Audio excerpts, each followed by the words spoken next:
નમસ્તે વિદ્યાર્થી મિત્રો, આજે આપણે ધોરણ 8 વિષય વિજ્ઞાન એનું પ્રકરણ 7 વનસ્પતિઓ અને પ્રાણીઓનું સંરક્ષણ એનો ભાગ 1 જોવો છે. અગાઉ આપણે 6 પ્રકરણો જોઈ ચૂક્યા છીએ. એમાંથી કોઈ ભાગ જોવાનો રહી ગયો હોય તો આ વિડીયોના ડિસ્ક્રિપ્શનમાં એની લિંક આપેલી છે, જોઈ લેજો.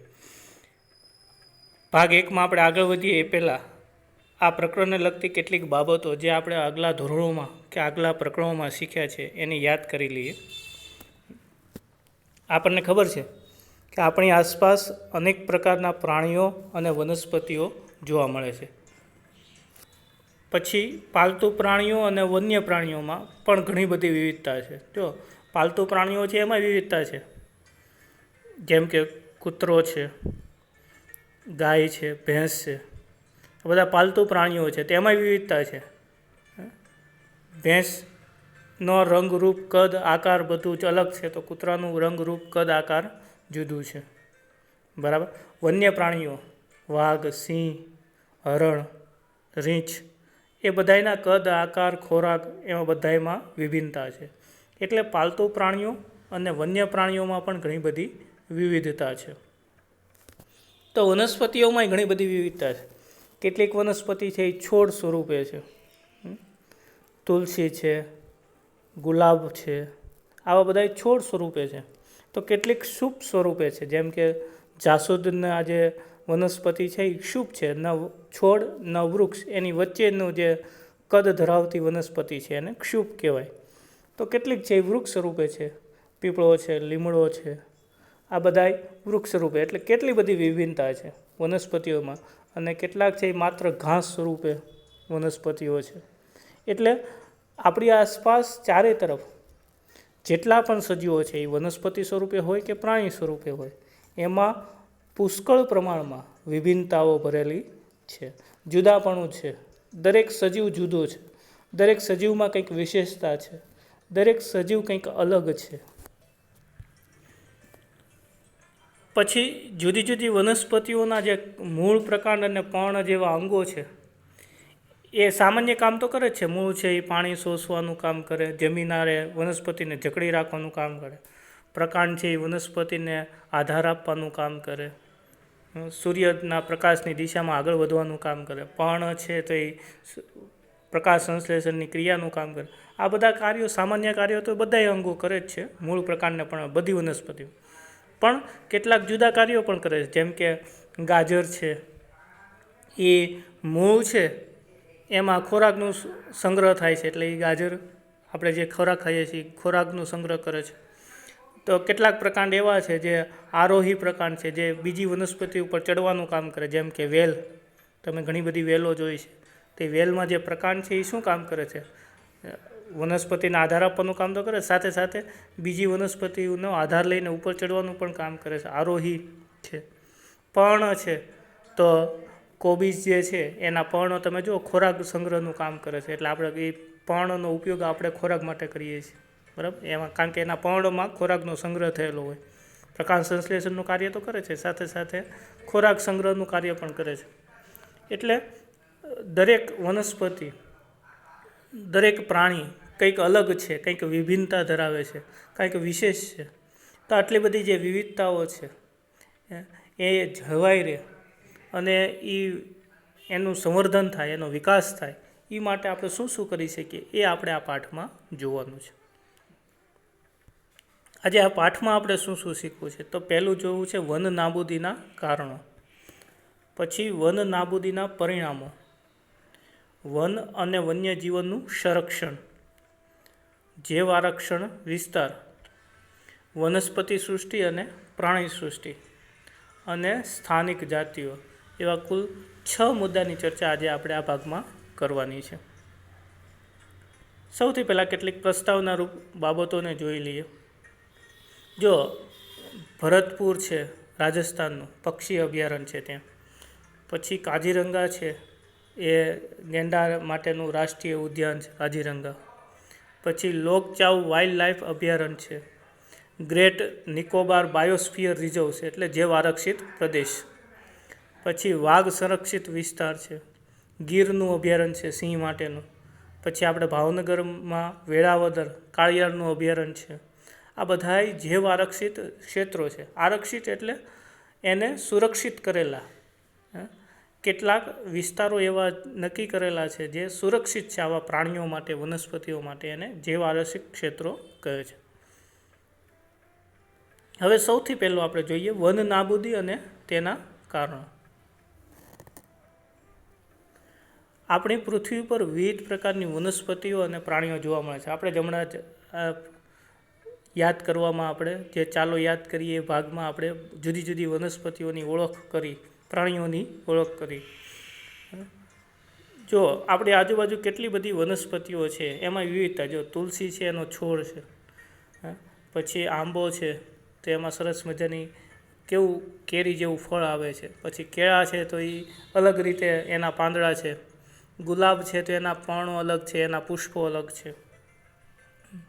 પછી ફ્લાવર જે આપણે શાકભાજી તરીકે ઉપયોગી છે એ અલગ છે. નીચે પ્રાણીઓમાં જુઓ તો કૂતરું છે તો ખિસકોલી, કૂતરું અને ખિસકોલી, ને એની બાજુમાં જીરાફ.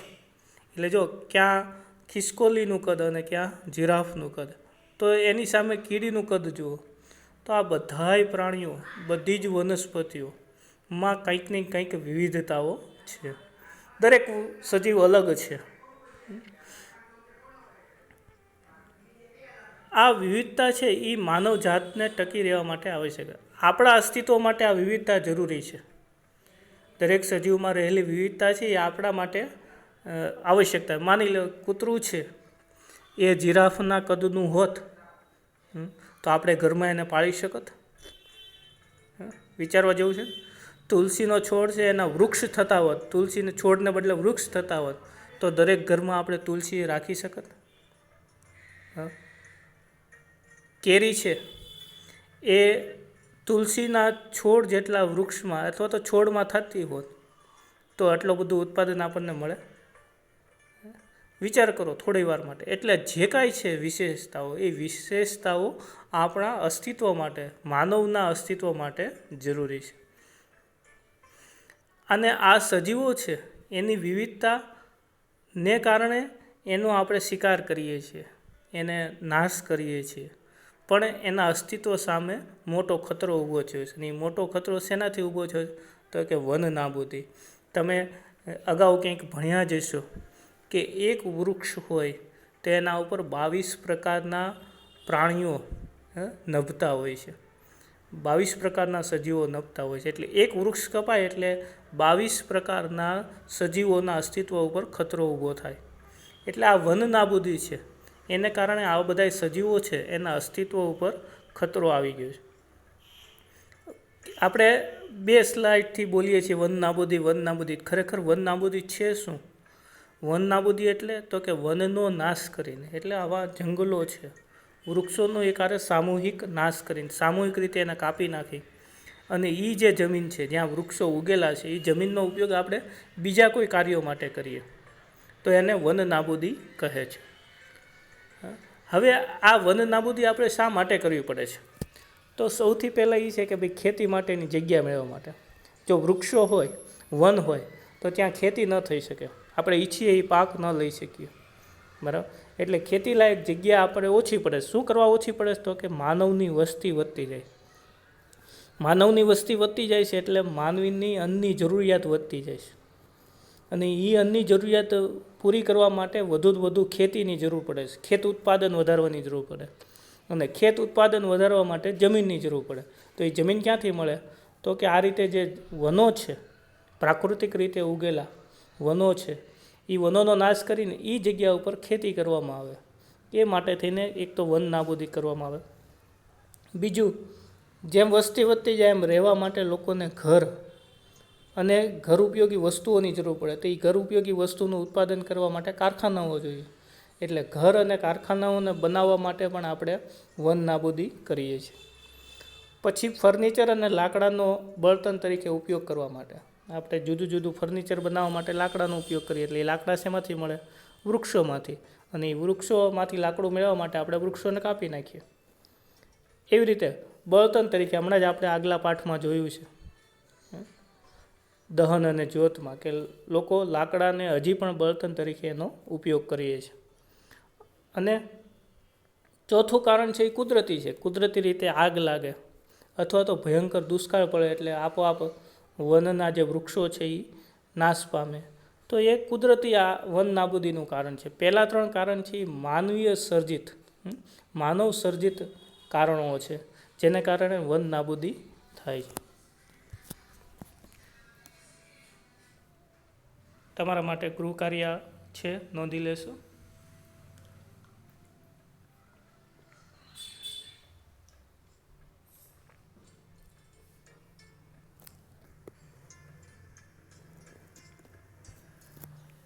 હવે જો તમને ખ્યાલ છે કે આપણી જે પૃથ્વી છે એનું તાપમાન સતત વધતું જાય છે. તમને એક એનિમેશન દ્વારા હું સમજાવવાનો પ્રયત્ન કર્યો છું કે પૃથ્વી છે એનું તાપમાન છે એ સતત વધતું જાય છે.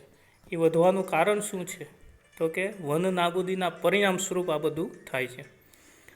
વન નાબૂદીથી જ્યારે વૃક્ષો કપાઈ જાય છે ત્યારે શું થાય? તો કે પૃથ્વીના વાતાવરણનું તાપમાન વધે. પૃથ્વીની આસપાસ જે 800થી 1000 કિલોમીટર સુધી વાતાવરણ છે, આ વાતાવરણ છે એ ગરમ થાય છે એટલે પૃથ્વીનું તાપમાન વધે છે. અને સાથે સાથે પ્રદૂષણ પણ વધે છે. વાતાવરણમાં કાર્બન ડાયોક્સાઇડના સ્તરમાં પણ વધારો થાય છે.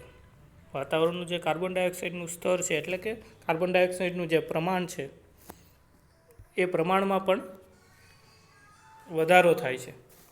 પછી વન નાબૂદીથી પ્રાકૃતિક સંતુલન ઉપર પણ પ્રભાવ પડે. જે કુદરતમાં સંતુલન રહેલું છે પહેલેથી, વૃક્ષોની સંખ્યા, એને અનુરૂપ જગ્યા, ખેતીની માટે જગ્યા, ઘર માટેની જગ્યા, આ બધું જે કાંઈ સંતુલનમાં હતું એ સંતુલન બગડી જાય છે.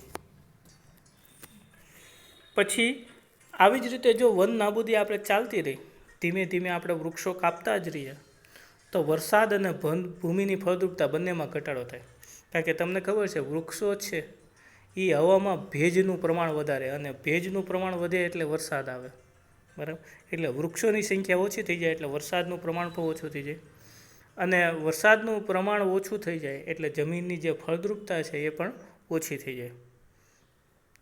પછી પૂર અને દુષ્કાળ જેવી આફતોની, કારણ કે જો વરસાદ ન આવે સમયસર, નિયમિત ન આવે એટલે ક્યારેક બહુ ઘણો બધો વરસાદ આવી જાય તો પૂર આવી જાય, અને આવે જ નહીં તો દુષ્કાળ. એટલે આવી બધી કુદરતી આફતો વધતી જાય ધીમે ધીમે જો વૃક્ષોનું આવી જ રીતે આપણે કાપવાનું ચાલુ રાખીએ તો.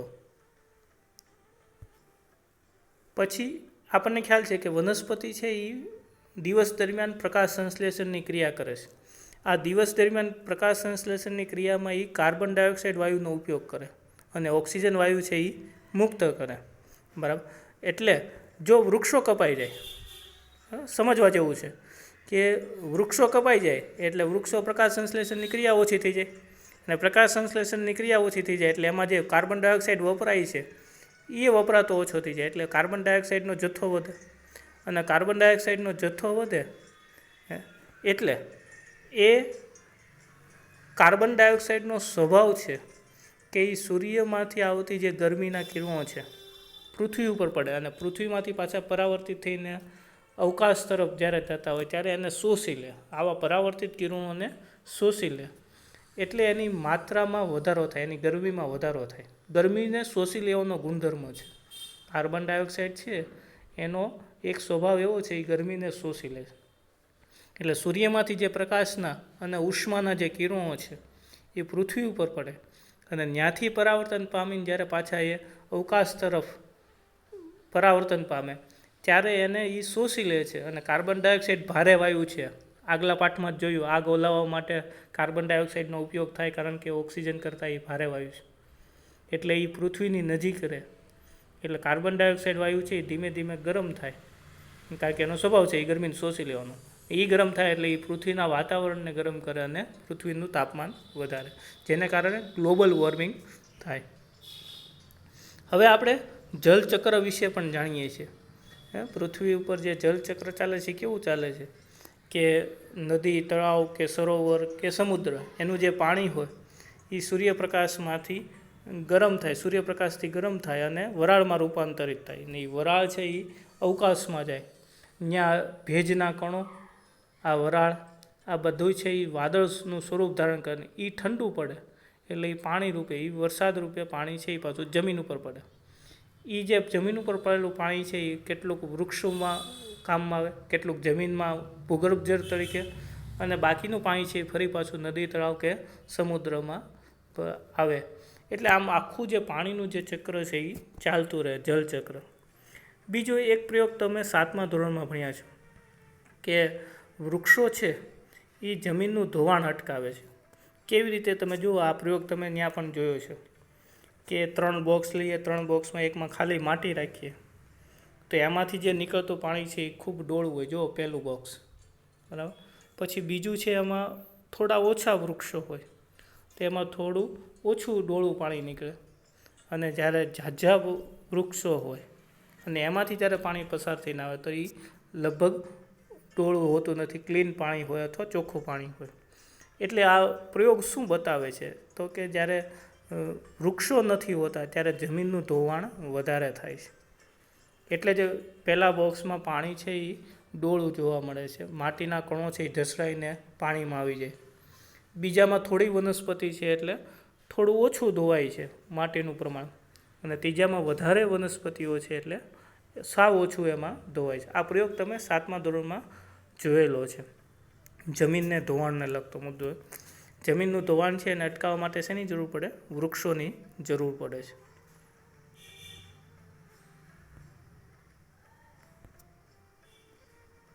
હમણાં જ આપણે જલચક્ર જોયું એની જ વાત છે કે પૃથ્વીનું તાપમાન છે એ વધતા જલચક્રનું સંતુલન બગડી જાય. એટલે આ જે જલચક્ર છે, પાણીનું પ્રમાણ જે સતત ફરતું રહે છે પૃથ્વી, સમુદ્ર અને વાતાવરણ વચ્ચે, એ સંતુલન બગડે છે અને એને કારણે વરસાદમાં ઘટાડો થાય. પછી વૃક્ષો છે એ જમીનનું ધોવાણ અટકાવે છે. જો વૃક્ષો ન હોય તો જમીનનું જે ઉપલું સ્તર છે જેમાં સેન્દ્રિય પદાર્થ હોય અથવા તો વનસ્પતિને પોષક તત્વો જે છે મળતા હોય એવું જે ઉપલું સ્તર છે એ ઉપલું સ્તર છે એ ધોવાઈ જાય છે, અને એ ઉપલું સ્તર ધોવાઈ જાય એટલે એની ફળદ્રુપતામાં ઘટાડો થાય. જમીનની જે ફળદ્રુપતા છે એમાં ઘટાડો થાય, અને ધીમે ધીમે આ ફળદ્રુપ જમીન ઓછી થતી જાય અને આ જમીન રણમાં ફેરવાઈ જાય. આપણને ખ્યાલ છે રણમાં જમીન છે પણ એ ફળદ્રુપ નથી એટલે ત્યાં વૃક્ષો નથી ઉગતા, કારણ કે એનું ઉપલું જે સ્તર છે જમીનનું, અથવા તો જમીનનો જે ઉપલો પોપડો છે, જે આપણે પહેલા પાઠમાં જોયું હતું પાક ઉત્પાદન અને વ્યવસ્થાપનમાં, કે જમીનના ઉપલો પોપડો છે એ જ પોષક તત્વોવાળો હોય અને એમાં જ આપણે ખેતી કરીએ છીએ. એટલે એ ઉપલો પોપડો જે છે જમીનનો એ ધોવાતો જાય સતત, એટલે જમીન છે એ ધીમે ધીમે રણમાં ફેરવાતી જાય. આ ક્રિયાને રણ નિર્માણની ક્રિયા કહે છે. આ આખી જે ક્રિયા છે જમીનને ધોવાતી જવાની, એને શું કહેવાય છે? રણ નિર્માણની ક્રિયા છે. એટલે ધીમે ધીમે ફળદ્રુપ જમીન છે એ ઓછી થતી જાય અને રણનો વિસ્તાર છે એ વધતો જાય. વન નાબૂદીથી જમીનની જળ સંગ્રહ ક્ષમતામાં પણ ઘટાડો થાય. વૃક્ષો ઓછા થતા જાય એમ જમીનમાં જલ ધારણ શક્તિ, એટલે કે પાણીને, ભેજને પકડી રાખવાની જે શક્તિ હોય જમીનની એ ઓછી થાય, અને ભૂમિનું જે ઉપલું સ્તર છે એમાંથી આ પાણી પ્રવેશવાની ક્રિયા ઉપર અસર થાય. એટલે જમીનમાં પાણી ઉતરે એ ઉપલા સ્તરમાંથી નીચેના સ્તરમાં ઉતરે, એટલે ઉપલું સ્તર છે એની ભેજ ગ્રહણ શક્તિ ઓછી થઈ જાય, એટલે એ પાણી જમીનમાં ઊંડે ઉતરતું અટકી જાય.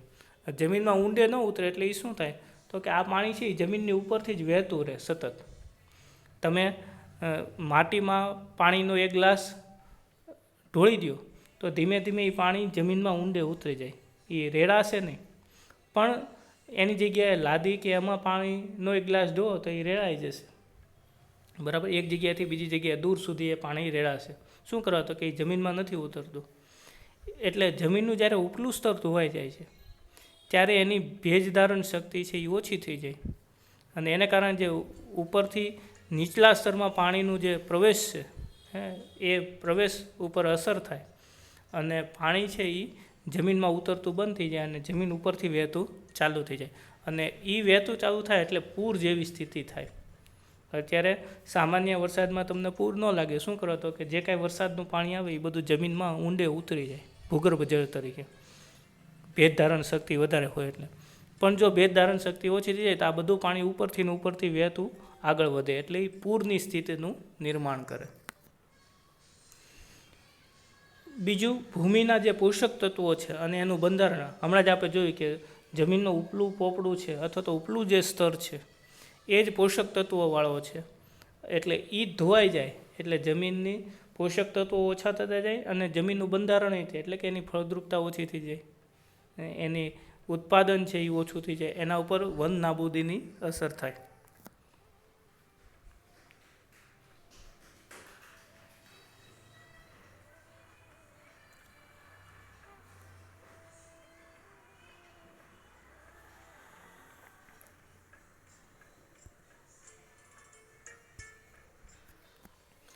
બીજું, વન તેમજ વન્યજીવોનું સંરક્ષણ. આપણે જાણીએ છીએ કે ભાઈ પૃથ્વી ઉપર 4 આવરણો છે. પહેલું આવરણ છે વાતાવરણ, બીજું મૃદાવરણ, ત્રીજું જલાવરણ અને ચોથું જીવાવરણ. જે આ જીવાવરણ છે એમાં પૃથ્વી ઉપર આવેલા તમામ સજીવોનો સમાવેશ થાય. વાતાવરણમાં હવામાં રહેલા તમામ વાયુઓનો સમાવેશ થાય, એને વાતાવરણ કહેવાય. મૃદાવરણ એટલે જમીન અને પર્વતો, ખડકો, એનું જે આવરણ છે એને મૃદાવરણ કહેવાય. અને જલાવરણ એટલે પૃથ્વી ઉપરના જે નદી, તળાવ, સરોવર, સમુદ્ર, આ બધા જે વિસ્તારો છે પાણીથી ભરેલા, એને જલાવરણ કહેવાય. અને જીવાવરણ એટલે પૃથ્વી પર વસતા તમામ સજીવો, એ વનસ્પતિ હોય કે પ્રાણી હોય, તમામ સજીવોનો સમાવેશ જીવાવરણમાં થાય.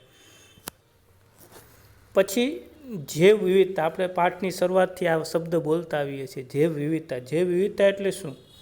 તો કે પૃથ્વી પર જોવા મળતા વિભિન્ન સજીવો, જુદા જુદા જે સજીવો જોવા મળે છે એ વનસ્પતિ સ્વરૂપે હોય કે પ્રાણી સ્વરૂપે હોય, તેઓની વચ્ચેનો આંતરસંબંધ, બે સજીવો વચ્ચેનો જે આંતરસંબંધ છે. જો આપણે કેટલાય બધા સજીવો સાથે કામ પાડીએ છીએ.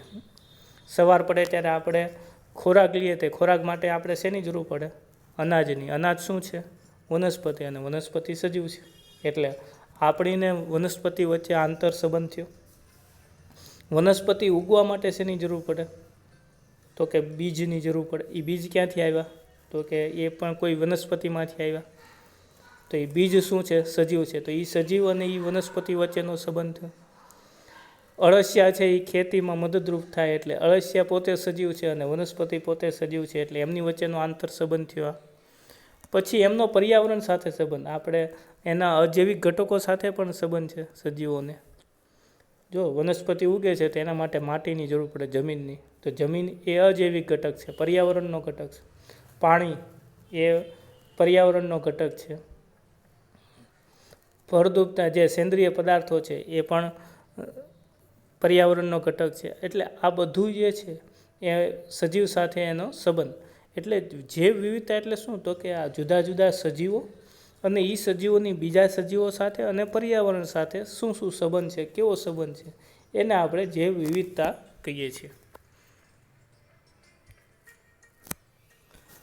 તમારા જે ટેક્સ્ટ બુકમાં એક આખું જૈવ આરક્ષિત પ્રદેશ વિશે વાત કરેલી છે. એ ભાગ છે મધ્યપ્રદેશના હોશંગાબાદ નજીક આવેલો પંચમઢી જૈવ આરક્ષિત ક્ષેત્ર, બરાબર, એની વાત કરેલી છે. આ ક્ષેત્રમાં આવેલી જે વનસ્પતિ અને પ્રાણીઓ છે, આ જે જૈવ આરક્ષિત પ્રદેશ છે પંચમઢીનો, એમાં જે પ્રાણીઓ અને વનસ્પતિઓ છે એ હિમાલયની જે શૃંખલાઓ છે, એટલે કે હિમાલયની જે પર્વતમાળા છે એમાં, અને નીચાણવાળો જે પશ્ચિમ ઘાટ છે એના વિસ્તારોમાં જે પ્રાણી અને વનસ્પતિઓ છે એની સાથે સામ્યતા ધરાવતા, સમાનતા ધરાવતા પ્રાણીઓ અને વનસ્પતિઓ આ વિસ્તારમાં જોવા મળે છે. ક્યાં?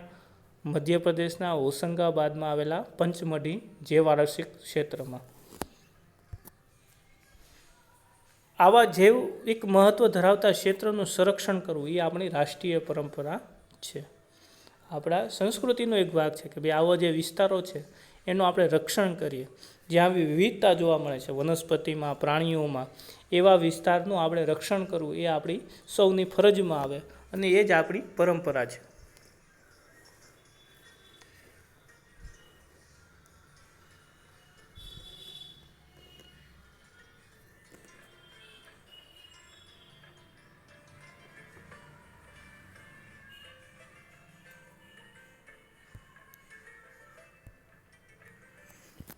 સરકાર આવા વિસ્તારોની સુરક્ષા અને સંરક્ષણના હેતુથી નિયમ, પદ્ધતિઓ અને યોજનાઓ બનાવતી હોય. સરકાર શું કરે આમાં? તો કે આવા જે વિસ્તારો છે એની સુરક્ષા માટે, એનું રક્ષણ થાય એ માટે થઈને કેટલાક નિયમો બનાવે, કેટલીક પદ્ધતિઓ બનાવે અને કેટલીક યોજનાઓ બનાવે. જેમ કે વન્ય પ્રાણી અભયારણ્ય, રાષ્ટ્રીય ઉદ્યાન, જૈવ સુરક્ષિત ક્ષેત્ર, આ બધાયમાં વનસ્પતિઓ અને પ્રાણીઓ માટેના સુરક્ષિત ક્ષેત્રો છે. જો અભયારણ્ય હોય, રાષ્ટ્રીય ઉદ્યાન હોય કે જૈવ આવરણ સુરક્ષિત ક્ષેત્ર હોય, આ ત્રણમાંથી કોઈ પણ વિસ્તાર હોય એમાં પ્રાણીઓ અને વનસ્પતિઓ માટે સુરક્ષિત વિસ્તાર એ છે. સૌથી પહેલાં આપણે જોઈએ અભયારણ્ય. અભયારણ્ય કોને કહેવું? અભયારણ્ય એટલે જે પ્રાણી કે વનસ્પતિઓના માથે વિનાશનું જોખમ હોય.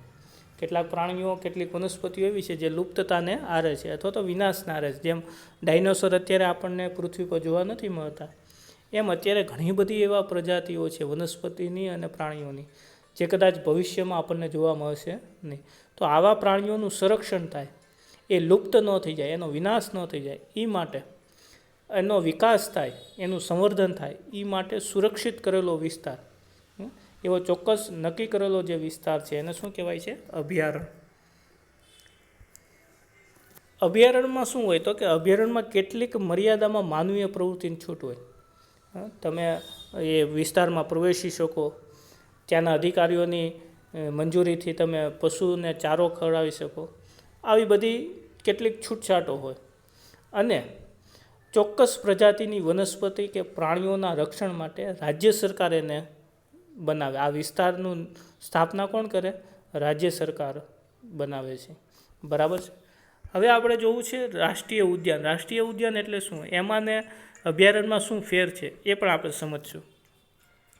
કુદરતી વનસ્પતિ હોય, વન્યજીવો હોય, કુદરતી સૌંદર્યના સ્થળો હોય અને મહત્ત્વના રાષ્ટ્રીય સ્થળોની જાળવણી માટે સુરક્ષિત વિસ્તારો એને રાષ્ટ્રીય ઉદ્યાન. જો અભયારણ્ય છે ને એ સુરક્ષિત વિસ્તાર જ છે, પણ એમાં કેટલીક મર્યાદા એ છે કે ભાઈ કેટલીક હદ સુધી એમાં માનવીય પ્રવૃત્તિને છૂટ આપવામાં આવે છે અને તેમાં ચોક્કસ પ્રજાતિના વિકાસનું કેન્દ્ર સ્થાને હોય. માની લો કે ગીર છે એ અભયારણ્ય છે, તો એ ગીર છે એમાં સિંહની પ્રજાતિના વિકાસ માટે, એના સંવર્ધન માટે થઈને જ આખો વિસ્તાર આરક્ષિત કરેલો છે. જ્યારે રાષ્ટ્રીય ઉદ્યાનમાં એવું નથી. રાષ્ટ્રીય ઉદ્યાનમાં જુદા જુદા પ્રજાતિઓનું એક નિશ્ચિત સુરક્ષિત વિસ્તાર હોય, એને રાષ્ટ્રીય ઉદ્યાન કહેવાય. અભયારણ્ય કરતાં એ વધુ સુરક્ષિત છે. શું કરવા? તો કે રાષ્ટ્રીય ઉદ્યાનમાં માનવીય પ્રવૃત્તિને છૂટ નથી. રાષ્ટ્રીય ઉદ્યાનમાં માનવીય પ્રવૃત્તિ ઉપર પ્રતિબંધ. તેમાં તમે પ્રવેશી શકતા નથી, એમાં કોઈ પશુઓને ચારો ખવડાવી શકતા નથી. અને આ રાષ્ટ્રીય ઉદ્યાન છે એ રાજ્ય સરકાર અને કેન્દ્ર સરકાર સાથે મળીને બનાવતા હોય છે. પછી જૈવ આરક્ષિત ક્ષેત્ર. આ ક્ષેત્રની રચના છે એ આંતરરાષ્ટ્રીય માપદંડો, એટલે કે આખા વૈશ્વિક સ્તરે જે માપદંડો છે એના આધારે એની રચના કરેલી હોય. આ ક્ષેત્રનો મુખ્ય હેતુ શું હોય? તો કે એ ક્ષેત્રની પ્રાકૃતિક અને સાંસ્કૃતિક જે વિવિધતા છે એનું રક્ષણ કરવાનું. એ ક્ષેત્રમાં જે કાંઈ વિવિધતાઓ છે એ વિવિધતા એમને જળવાઈ રહે એ માટે જૈવ આરક્ષિત ક્ષેત્ર બનાવેલું હોય. ત્યાં થતી વનસ્પતિઓ, આવા વિસ્તારમાં જૈવ આરક્ષિત ક્ષેત્રો છે એમાં બનતી વનસ્પતિઓ, જીવજંતુઓ, જમીન, ત્યાં વસતા આદિવાસીઓ, એનું જીવનશૈલીનું રક્ષણ કરવામાં આવે, એમાં કોઈ પ્રકારની ખલેલ ન પહોંચે એ માટે થઈને આ વિસ્તારને સુરક્ષિત કરેલો હોય.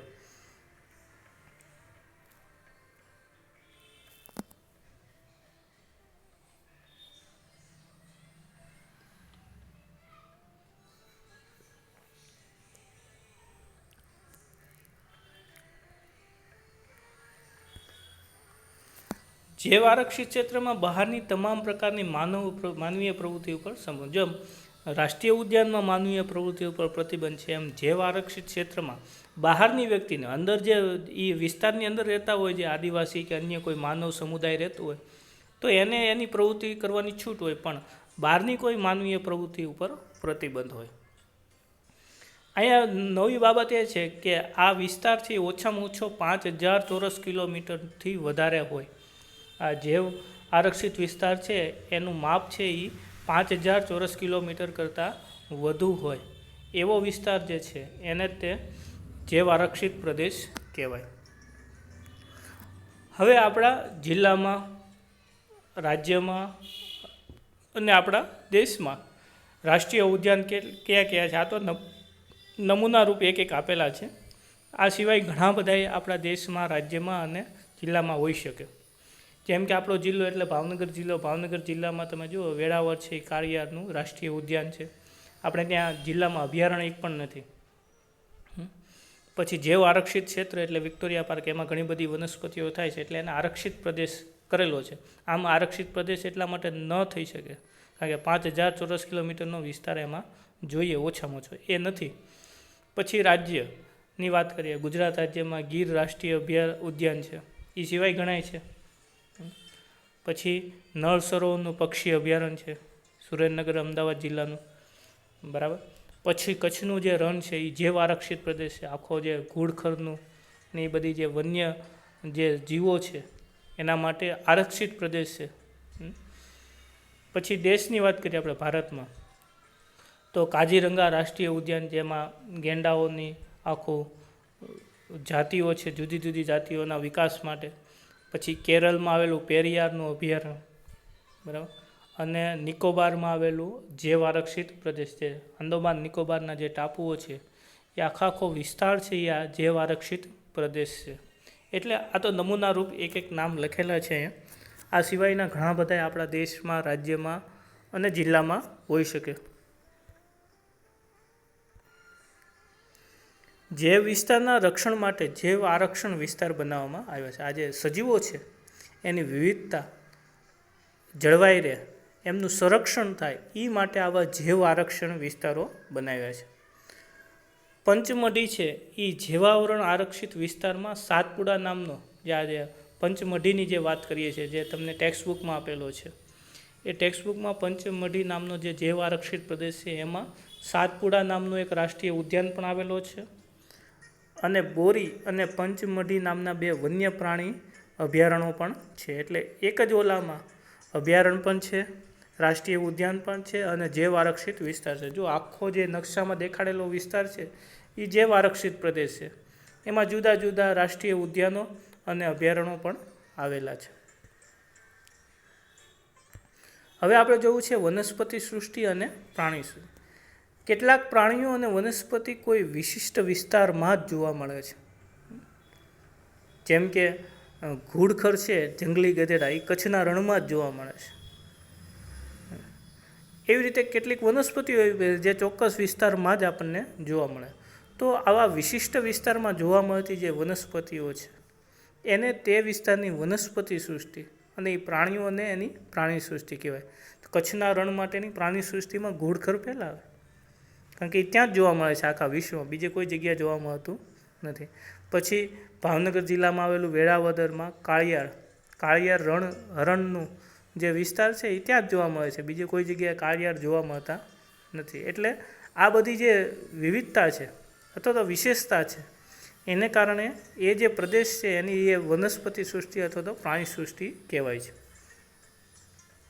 આપણે જોઈએ, જો સાગ, હંસરાજ અને અર્જુન એ આ જે પંચમઢી જૈવ આરક્ષિત વિસ્તાર છે એની વનસ્પતિ સૃષ્ટિ છે. સાગનું લાકડું, પછી હંસરાજ નામની વનસ્પતિ જે ત્યાં જ જોવા મળે છે, અર્જુન નામની વનસ્પતિ એ ફક્ત પંચમઢીના વિસ્તારમાં જ જોવા મળે છે. એવી રીતે દીપડો છે. પછી 2 પ્રકારના હરણ, એક ચિંકારા અને એક ચિત્તલ. જો વરણના જ 2 પ્રકારો છે, ચિંકારા અને ચિત્તલ, એ પણ આ પંચમઢી વિસ્તારમાં જોવા મળે. એટલે એ એની પ્રાણી સૃષ્ટિ છે પંચમઢીના જૈવ વિસ્તારની. સાગ, હંસરાજ, અર્જુન છે એ એની વનસ્પતિ સૃષ્ટિ છે પંચમઢી વિસ્તારની. સ્થાનિક જાતિઓ, વનસ્પતિઓ અને પ્રાણીઓની એવી જાતિ જે કોઈ એક જ ક્ષેત્રમાં વિશિષ્ટ રૂપે જોવા મળે તેને સ્થાનિક જાતિ કહેવાય. કેટલાક પ્રાણીઓ, કેટલીક વનસ્પતિ એવી છે કે એ ચોક્કસ વિસ્તારમાં કંઈક અલગ રૂપે જ દેખાય છે, બીજા વિસ્તારમાં હોઈ શકે, બીજા પ્રદેશમાં હોઈ શકે, પણ ત્યાં એનું સ્વરૂપ જુદું હોય. એટલે કોઈ એક વિસ્તારમાં ચોક્કસ પ્રાણી કે વનસ્પતિનું સ્વરૂપ જુદું હોય અથવા તો એની જાતિ ત્યાં જ જોવા મળતી હોય તો એને સ્થાનિક જાતિ કહેવાય. તે અન્ય કોઈ વિસ્તારમાં પ્રાકૃતિક રૂપે, જો તમે એ વિસ્તારમાંથી લઈને ત્યાં લઈ જાઓ તો એ વાત જુદી છે, પણ કુદરતી રીતે ત્યાં થતી ન હોય. જેમ કે જંગલી આંબો છે, હમણાં આપણે જોશું, એ જંગલી આંબો છે એ માત્ર પંચમઢી વિસ્તારમાં જ થયો. એ જંગલી આંબાની ડાળો કે એનું બીજ લઈને તમે બીજે વાવી શકો, પણ એ કુદરતી રીતે ત્યાં હોવાની સંભાવના નથી. છે આપણે કૃત્રિમ રીતે એને ત્યાં ઓલો કરીએ, સંવર્ધન કરીએ તો એ વાત જુદી છે. પંચમઢીમાં સાલ, શાક જેવું જ લાકડું છે. પછી જંગલી આંબો, પછી ઉડતી ખિસકોલી, વિશાળ ખિસકોલી. વિશાળ ખિસકોલીની વિશેષતા એ છે કે એની જે પૂંછડી છે એ પીછા જેવી છે, જેમ પક્ષીઓને પીછા હોય એ. પછી બાયસન નામનો જંગલી બળદ, એ બધા એવા છે જે સ્થાનિક જાતિઓ છે. આપણે એને ફોટામાં પણ હમણાં જોઈશું. હવે વન નાબૂદી થાય, આ વનની નાબૂદી થઈ જાય, જંગલો આપણે કાપી નાખીએ, વસ્તી વધે, અથવા તો નવી જાતિઓ આ વિસ્તારમાં આવે પ્રાણીઓ, તો આ જે સ્થાનિક જાતિઓ છે એનું અસ્તિત્વ જોખમાય છે. આપણે જોઈએ આ બધી, જો આ વિશાળ ખિસકોલી છે, એની પૂંછડી તમે જુઓ પીછા જેવી. પછી આ જંગલી આંબો છે,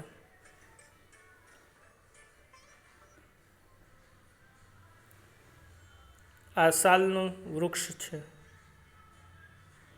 પછી ઉડતી ખિસકોલી, આ બાયસન જંગલી બળદ, એ આ બધાય પંચમઢી વિસ્તારની સ્થાનિક પ્રજાતિ છે, અથવા તો સ્થાનિક વનસ્પતિ અને પ્રાણીઓ છે.